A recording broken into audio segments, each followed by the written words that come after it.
What if you could run a top producing real estate business and still show up for your kids? In this powerful interview, Corey Burke, a single mom of four, shares how she built a thriving referral based business without burning out. She opens up about her journey from working two jobs and feeling stretched thin to consistently closing 30 to 50 plus deals a year, all while keeping family first. Corey breaks down the systems she put in place, the two CRMs that keep her organized, how she uses video to market for free, and why hiring a great TC changed everything. If you're a solo agent trying to grow without losing your life, this is the roadmap. Real talk, no fluff, just practical strategies, mindset shifts, and permission to run your business on your terms. Let's dive into the interview.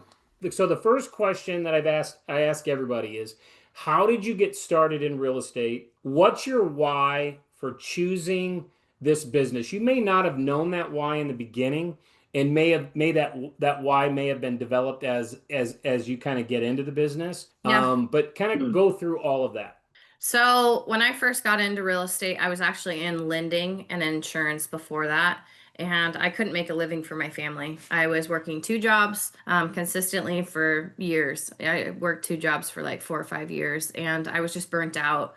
I wanted to get to the point where I could support my family and my kids without having to work all the time because I was literally going from one job to the next, and I was constantly gone. And I didn't want somebody else raising my kids. I wanted to be involved in that process.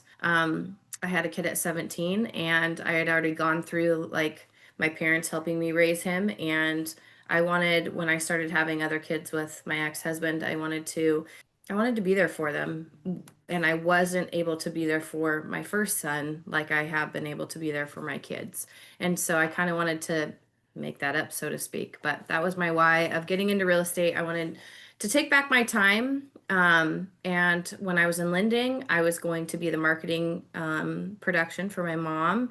And she is still a lender to this day. But when I decided that that wasn't for me, she said, well, why don't you get your real estate license? And here we are. So essentially, it sounds to me like your why started with money, Mm-hmm. but it was to earn the money to be able to have better choices for your family. Correct. Yeah. Yeah, that's Yeah. well, that's one of those sustaining whys. That's one of Yeah. the ones that'll get you to do some of those maybe not so fun things that you have to do. All right. Yep. So, what has been one of your biggest challenges in your career so far, and how did you overcome it? I think one of my biggest challenges was growing at a pace that I wasn't ready for. Um, During COVID, I went from doing like 30 transactions a year to doing double that. And I didn't have any systems or anything in place. And so, honestly, this sounds funny, but your coaching is what got me to the next level of hiring a TC, hiring an assistant, hiring a personal assistant. And once I did all of that, I was able to actually go out and produce and um, do things for my clients that I wouldn't normally be able to do because I got a lot of my time back that way. So, Okay, good, good. So essentially, doubled your business, yeah, and then created the systems. That so basically, you didn't have the systems in place before the business happened. correct. Essentially, the systems came in after the business was already there. Yeah. But And real estate's one of those things where you have to learn as you go. There's no like, this is how you do things. Like training set up at a lot of brokerages. There's some brokerages that start you out and they set you up the way it needs to be set up, but there's others where you just are just thrown into the fire and then you just have to figure it out yourself. right, right. And so do you still have an assistant? Do you think that that's a key point in your business?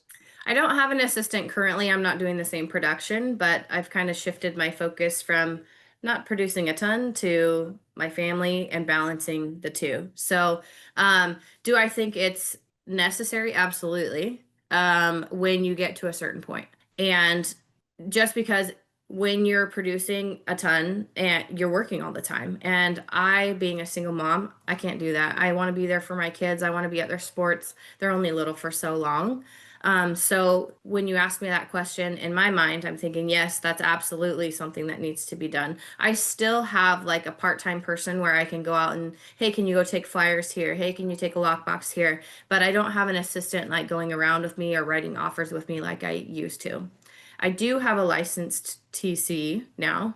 That does help me write contracts and stuff. So it's kind of shifted from a personal assistant into a TC that does extras when I need her to. So TC standing for transaction coordinator. So do Correct. you find that that takes a lot of maybe the paperwork stuff once you, because again, I always look at the business in two categories. Either you're building the business, whether it's through, prospecting or some type of system, sending out emails, whatever, or you are servicing the client, right?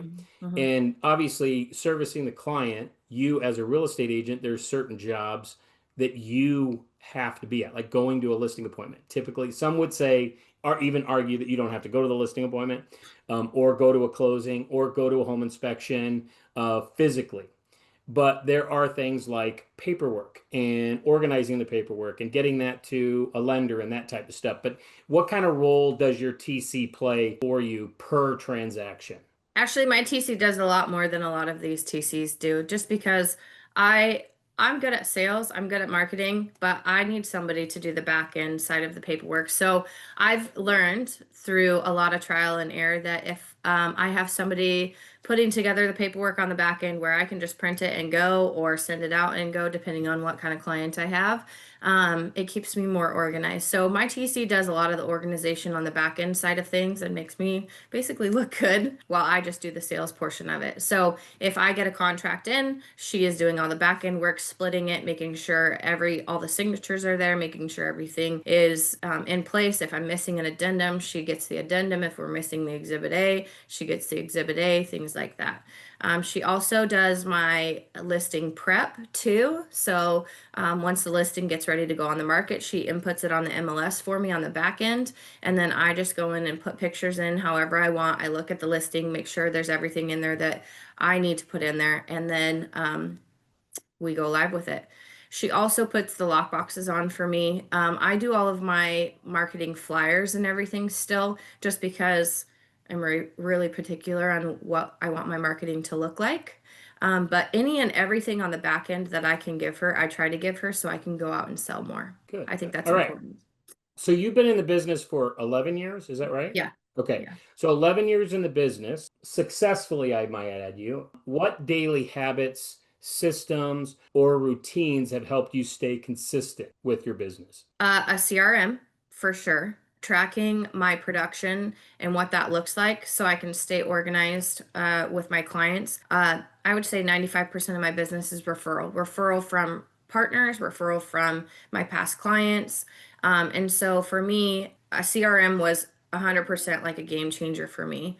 Also, I send out note cards. There's like note cards that I send to my clients every single day.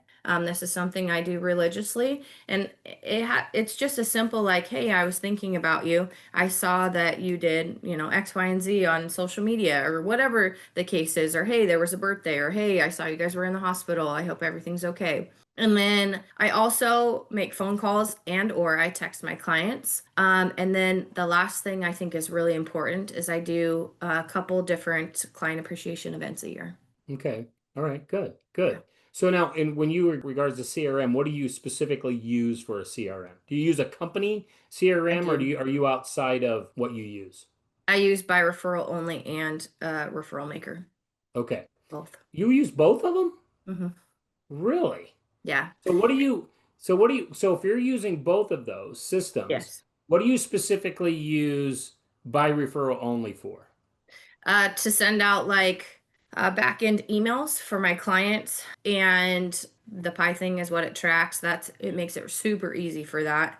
Um, but by referral only tracks like transactions and my production on the back end of how many millions I've sold this year, how many transactions I've sold, and then it puts it in a CRM for me. Okay. Um, I like different things about both. So like emails that by referral only sends out versus the emails that referral maker sends out. I don't know. By referral only is more professional, I think, in what they Right. have versus, Personal. yeah, Okay. referral maker. So. And so what do you use for referral maker? What do you use with that system? The transactions. So on the back end, I track all my Oh, transactions okay. and everything. They Okay. also have marketing and whatnot that I can send out. So like my pop buys that I do for my clients, they have tags already printed, and I can take that, put it in Canva, and tweak it however I want if I wanted to Okay. tweak it. So obviously, Joe Stump is by referral only. Brian Buffini, the Buffini system is the other one, right? Referral Yes, maker. correct. Okay. Hmm. All right. Good. So CRM, very important because one of the things I see a lot of agents do, because it sounds to me that if you're using both of those, you're probably spending close to $200 a month in just the CRM process, right? In having that. And most real estate agents, if they're with a big, one of the big five, whether it's EXP, Keller Williams, or whatever, most bigger franchises right now, at least within the last 5 years, that has been their big thing is use our CRM, right? And so I think some of the challenges I've seen agents with that. Number one is if you choose to go to a different company, what happens, right? You lose. Nothing good happens, Hmm. okay? Unless you think of that, you have kind of a forethought, but it's always in any CRM, it's always easier to input information than it is to export information. Correct. And then to Correct. be able to, if you did export it, to be able to upload it into another system. And, because it's always a learning curve with that.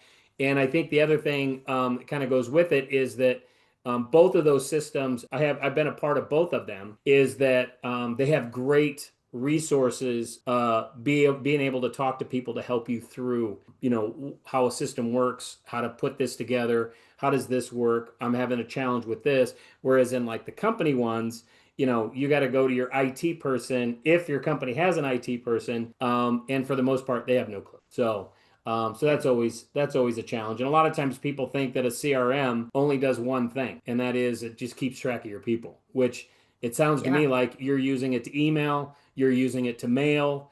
And obviously, those are some things that I teach as far as mail, call, see, email, social media, right? So, Yeah. as far as marketing, you've said a couple times that you like marketing, that you're good at marketing. So, is there anything other than the CRM systems that you have? Is there anything specific that you do for marketing? Absolutely. So the more that you just hit the nail on the head there. The more that you're in front of your clients, the more they're going to think about you and the more they're going to refer you. And the more you can subtly ask for that referral, the more that when they're out in public talking to somebody about, oh, I'm thinking about listing my house soon, your name comes out of their mouth immediately. So with my marketing, I think it's really important for people to see just listed, just pendings, and just solds. And so on my social media, I'm always putting just sold, just pending, and just listed. And I get a lot of people like, oh, that house is beautiful. Oh, in their engagement. And then the fun part about social media is once they engage, social media puts it back in front of them again and Right. again and over and over. So for me, it's like free marketing. Once I get one piece of marketing out there and they engage with it, the more that they see it. So I think it's really important that when you are doing marketing, though, you're making your marketing different than your competitors. And the reason that I say that is there's a lot of people that just put like unflashy things out there and it doesn't catch people's eyes. When people are looking at your marketing, you want it to be catchy so they are drawn in by it, whether it's video, whether it's just a post that you're doing, whether it's a picture that you're doing, you want it to draw people in so then social media can do the work on the back end and keep putting your stuff in front of them. Very nice. Very nice. What would you say? Would you say that when you post, what do you use for social media? Are you using Facebook, Instagram? Yeah, so I actually have a lot. I do use Facebook, I use Instagram, I use TikTok, I use YouTube. YouTube is one of my better ones. And because YouTube and Google are together, once you put stuff on YouTube, it'll pop up on Google. And I've gotten actually, I've sold a couple houses that were like higher end, $700,000, $800,000 houses because of it. So Now you're posting on YouTube, so videos or Yes. actual just Video. regular posts? Video. Video. Okay. Yeah. All right. All right. Perfect. Okay. All right. So was there a turning point or breakthrough moment where your business started to click? Yeah. Or did So it always click? Your first year you got in and you just knocked it out of the park? I've always been really good at marketing. When I was in middle school, I was the top seller of our like fundraiser and I was able to be principal for a day. So I've always been really good at connecting with people and marketing and listening to people. And but I think the turning point for me was I was on teams at my early real estate career. And I finally got to the point where I was producing enough to be able to be on my own, but also had a sphere on top of my own sphere where I could mail, do pop buys, do different things. And then during COVID is actually when it started to click. At the beginning of COVID, I was like, oh no, what am I going to do? I might have to get another job. I might.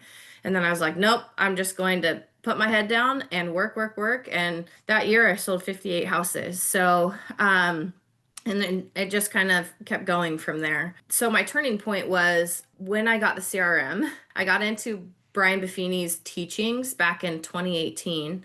And then I implemented them in 2019 and 2020 is when really took off. So So some training. You got some training, I did. I think specifically training, on marketing though, well, and training is important in any aspect, right? So, right? and coaching is important too, or getting around people that are producing to see what they're doing to make you better. I think that is important in our industry because we are motivated by what we see, right? And so if I'm around people that aren't producing, I'm like, oh, I don't really have to produce, I'm the top producer. Whereas if I'm around people that are doing 40, 50 million, I'm like, wait, time out. Don't leave me behind. I want to come. Mm-hmm. So, Okay. So now you mentioned that you were on a team. You started on a team. yeah. What was that like? I mean, just briefly. And then when did you, more importantly, when did you decide I'm going to go do this on my own? I was on a couple different teams. My first team was at Windermere, and it wasn't really what I was looking for. So I needed structure. I needed somebody to teach me the ins and outs of real estate because, to be honest with you, I was running into the weirdest things in real estate, and I needed somebody to look up to at the time because I was only a couple years in.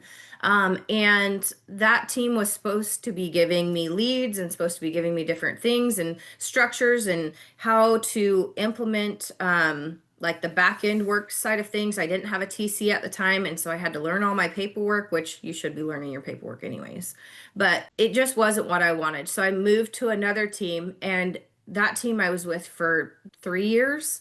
And we did everything. We did teachings. We were constantly in the office with other agents. We were constantly collaborating, which I think collaboration is huge in our industry. And then they gave leads. We had constant meetings of like, how can we better convert these leads into something eventually? And so a lot of these leads that come in from like Zillow or Redfin or whatever CRM or whatever lead gen you have, they take nurturing. They take a lot of nurturing. And for me, I thought, oh no, I'll get into this and it'll be like a couple months and then they'll start buying. No, there's some leads that I've worked on for 10 years that are just now selling their house.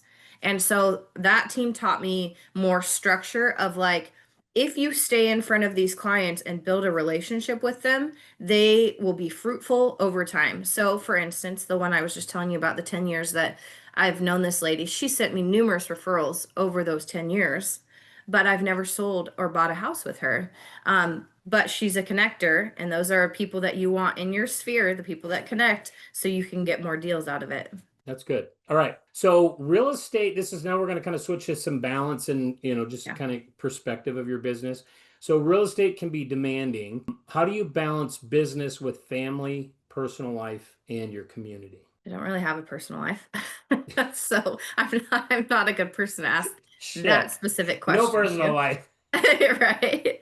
So I work and I'm with my kids constantly. I am a single mom and I do most of it by myself. So um, I always, at the beginning of real estate, people always told me, just say it's an appointment, say it's an appointment. And for me, I'm like, I don't want to lie to people. I don't want to tell them that. That's silly. Like, why would I do that? But as I started to produce more and more, people were very demanding of your time. And if you don't tell them, or if you tell them, oh, I have a kid's baseball game to go to, they would be like, well, why aren't you servicing me? So I had to make that transition into I have an appointment. It doesn't matter what the appointment is. I have an appointment from X time to X time. I can do before or after. And if you can't do that, then we have to do a different day. So that has been a game changer for me, honestly. People don't question me if I say I have an appointment. So to balance my life with my personal life and work life, I just tell people I have an appointment. Do you run your week by a schedule? I do. I'm old school. I have a calendar, a physical calendar. I also put it in my phone as well, so if I'm out and about that I can see it, but I try to cross check it because sometimes I don't get both. But I think it's really important to time block too, different areas, and it has to be different time for me personally. It has to be different timing. I can't do Monday, Tuesday, Wednesday, Thursday, Friday, 9 to 12. I'm going to do prospecting. That doesn't ever work for me. So typically what I do is like Monday, I do prospecting during a certain time. Tuesday, I do it during a different time. Wednesday, I do it during a different time and try to Mix it up. balance it out. Yeah. Good, good. Well, at the end of the day, your perfect week is your perfect week, right? Yeah. Yeah. Yeah. And by the way, nobody ever has a perfect week, No. right? No. I was like, what? Perfect? No. Yeah, yeah. Everything always usually runs a little bit off kilter for most weeks, especially if you have kids, right? Yeah. Yeah. And how old are your kids? My oldest is 21, my youngest is 7. So I have a 21-year-old, 12, 10, and 7. Yeah, so you're kind of in that stage of life where your kids are pretty demanding, meaning Yes. that if they got to be somewhere, whether it's sports or practice or school or appointments, doctor's appointments, whatever, you're the one that has to take them. Yeah. Well, how do you manage? I know you probably put schedules in if your kids have games, if your kids have practice, taking your kids to schools and stuff like that. But if you were to get $1 million listing appointment and it cross references and they can only meet during kind of the time with your kids, what's going to be your result? Do you have people around you that can help pick up the slack a little bit? Yeah, yeah. So it just kind of depends on what it is, right? Like I said previously, my kids are only young once. So money's not going to buy anything for me at this stage in my life. Now, if you asked me that 10 years ago when I first started real estate, it probably would have been a different answer. And honestly, I used to take all these listings or take these buyers over my family as a priority. And I just learned that I didn't want that kind of life. I didn't want my kids to resent me either. So now if somebody calls me and they say, I only have this time or this time, it depends on what my kids have going. If my kids have games, I'm like, hey, I'm really sorry. These are the times that I have open, and that's the only time that it'll work. If my kids have practices, I'm not too worried about that. I do have family that really helps me out. My mom actually lives here in town with me, and so they just ride the bus home to her house, and she helps me out in the afternoons. My other side of my family, my dad and my stepmom, they help me through everything. I mean, my stepmom would drop anything for my kids if they needed to. Also, my 20 or 21-year-old is really helpful as well. He helps me get them to practice and home from practice if I need him to. So, But do you find that once you adopted the mindset of my family first, hmm and that my kids are only young a certain amount of time, I mean, for the most part, do you find that when you give a second option to your clients or you do an alternative of choice time frame that works best for you, that they argue about it? No, but I also don't tell them what I have going on. So that goes back to our appointment settings, right? I say, I already have appointments during 6 to 8 that day. I'm really sorry. Is there any other time that works for you? I've got Thursday from 6 to 8. I've got Saturday, pretty much the majority of the day open. These are my times that I have open, and just don't even give them the option of like, it's a non-negotiable for me, is what Right. I'm really But trying to then say. you find out, well, I guess my point is that because a lot of real estate agents, they don't want to come off as confrontational. And sometimes they think that by not meeting them when they want to meet, that they think that that might be confrontational. But by No. adopting the idea, whether you tell them what you're doing or not, that's irrelevant, right? But hmm you're adopting the idea that I'm going to give them an alternative of choice if I'm already booked. And my point is, do you find your clients arguing with that most of the time? Or are they just saying, oh, okay, well, that's fine. I'll meet then? Yeah, they don't usually argue, but it's always like people call me and they say, "Well, when do you have time to meet?" And so I set that expectation up front of, "Oh, I already have appointments here and here." If there are people coming into you and saying, "I need you to get out there today," and if you can't get out there today, I'm moving on, those are probably the clients you don't want to work with. And I've done that before. And it was a disaster of a deal. I've learned in my experience in my 10 years, 11 years, that I'm just not going to negotiate with my clients. I'm going to give them times, and if those times don't work, then maybe I'm just not the right agent for you. Yeah, good for you. That's awesome. That's an awesome mindset. It's not easy to get there, Yeah, but that's a great mindset to have. So, yeah. all right. So, what would be one piece of advice? I think I might know this, that you would give to a brand new agent or yourself when you first started out? Get around people that are producing. A, get yourself a coach. B, get yourself somebody that knows what they're doing to help guide you through the process, whether that's a mentor or somebody that you look up to, whatever that looks like. And then, as soon as you possibly can, get yourself a TC, a Nice. transaction coordinator. Very It will nice. change your life. Okay.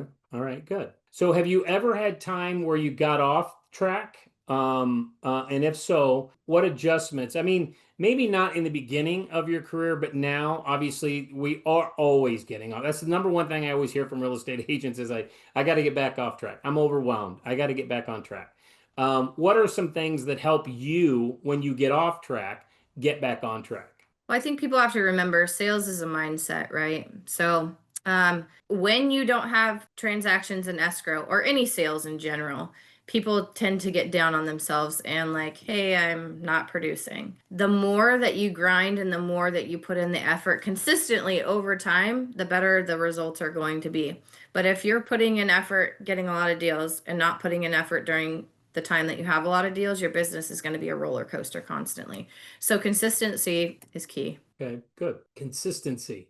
That Mhm. comes up all the time. All right. So, what would be some things that you would suggest somebody maybe in the beginning? They haven't really developed a sphere of influence yet, as far as lead gen. Some things that you kind of did in the beginning to kind of get the ball rolling for yourself. First off, you want to stand out. You want to learn your job, which, no offense, but a lot of brokers don't learn their job. So when I say learn their job, I mean study your forms. Be the expert in your area of where you want to go. So if you want to sell 500,000 to $700,000 houses, what are the things that you need to know to get into that price point and study that? A lot of people don't do that and they just kind of jump in. Also, when you're out and about talking to people, like your dentist, your doctor, say, I'm in real estate, and plant that seed. Plant seeds wherever you can, because you never know when somebody's going to come back and go, oh, so and so said they were in real estate. I'm going to ask them for help. So when I first got into real estate, I had a sphere on Facebook. But I didn't have I had like family friends and stuff. So what I tended to do is send them cards, send them like, hey, I'm just thinking about you messages, or like texting them or messaging them on Facebook. Hey, I was just seeing how you were doing today. Genuinely wanting to know how they were doing, not because I Right. wanted a sale, but because I wanted a connection. Because once you connect with somebody, then you're into their sphere too. And it just grows from there. Yeah. And one of the things that I've always said to real estate agents, or what I believe, one of my philosophies is that everybody is going to run into somebody thinking about buying or selling real estate in the Yeah. next 365 days. The Yeah. only question is when they do, are they going to think of you, right? Because you're top of mind. And a lot of times, just by making that phone call, sending that text, sending that direct message, whatever, you now become top of mind for a certain amount of time. I mean, that's always a consistent thing, right? So it's like mail call, see email, social media, your party events, all those types of things are all great things, right? There's no wrong communication with somebody. And but I think from what you're saying is that, I mean, you're a single mom who happens to sell real estate, Yeah. right? And so from that standpoint, everybody that you know either owns a home or knows somebody that owns a home. And so the idea is that when well, I can drive this one into the ground because it's so true, because you just look at all those life events that people go through, either whether it's divorce, whether it's they just had a baby, whether it's somebody just passed away, mom needs to move to assisted living. I mean, all of those things create an opportunity for somebody to need a real estate agent, right? And Yep. it may not be to sell a home, but and that's the other thing is I think I we always try to stress with agents is that you don't want to just be there. You just said it earlier. You said you generally want to know how they're doing and if Hmm. there's any way that you can help them, right? Yep. Because I think Yep. the general public think that, oh, Corey, she's in real estate. The only reason why I'm going to reach out to her is if I'm going to buy a house. Well, there's Yep. so many other reasons to reach out to Corey. If you know somebody who's buying a house, if you know somebody who needs a deck, if you know somebody who's wanting to fight their tax, whatever. Yeah, there's just all kinds of different things. If you want to know to go to a good restaurant, Corey goes to good restaurants, right? So you're in the business of knowing how to help people, right? Yep. Yeah. And I think the Okay. biggest thing this year that I focused on is sending out marketing that promotes either one of my clients or somebody that I know in my sphere of like a financial advisor, somebody in construction, somebody doing gutters, somebody doing roofs, just so they know that I'm there getting the word out for them. You know, they would think about me as well, but also to be that helpful person of like, that resource for them. If they need something, they can come to me first and see if I've exhausted all my options and then go ask whoever else. A lot of people are getting contractors, for instance, that aren't finishing the job or aren't doing the work. I've had clients over and over, and I'm like, why didn't you call me? So that's something that I've been working on this year. But Very nice. How do you stay current in the industry? It's ever evolving. To stay current in the industry nowadays, you need to be all over social media. You need to be all over the internet. You need to be where people can see you, whether that be shopping carts in the community, the logo. My biggest thing, you asked me about a turning point for me. A turning point for me was when I branded myself too. So that's a huge thing is staying top of mind. Have a brand that sticks out to people in their mind where a lot of people go, oh, I've seen her. I know her because they've seen my logo. So staying relevant, being on Google. Google is a huge thing right now.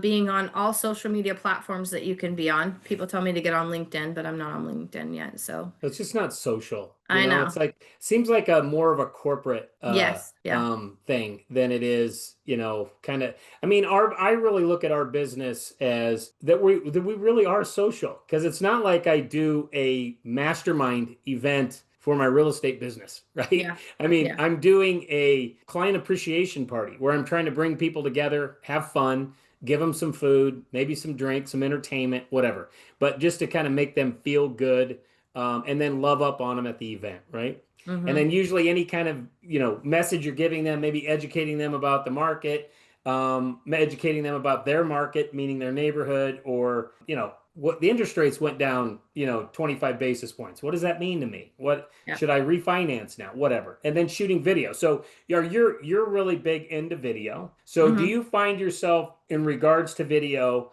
of just shooting when you feel like it, so it's spontaneous for you, or do you see yourself scheduled in every week? I try to shoot some kind of content to be able to push out to my audience. I do both. I do both. And the reason that I do both is I forget things a lot. So when I run into something that I'm like, oh, this is a good teaching point, I hop on, make a quick video, edit it, and then put it online. And I think a lot of people come to me to learn about the market and learn about what things are happening in my market because I've done these videos for so long. We used to be able to go in and like while we're touring, take a video of the house and then post it online so people know we're out there touring. We're not able to do that anymore, which is kind of frustrating. But unless we have consent from the seller and the listing agent on that Mm-hmm. specific listing. So All right. All right. All right. So do you have any closing comments that you would like that maybe something you wanted to talk about that we didn't already talk about? I don't think so. Okay. All right. Well, good. Well, Yeah. that's all I got.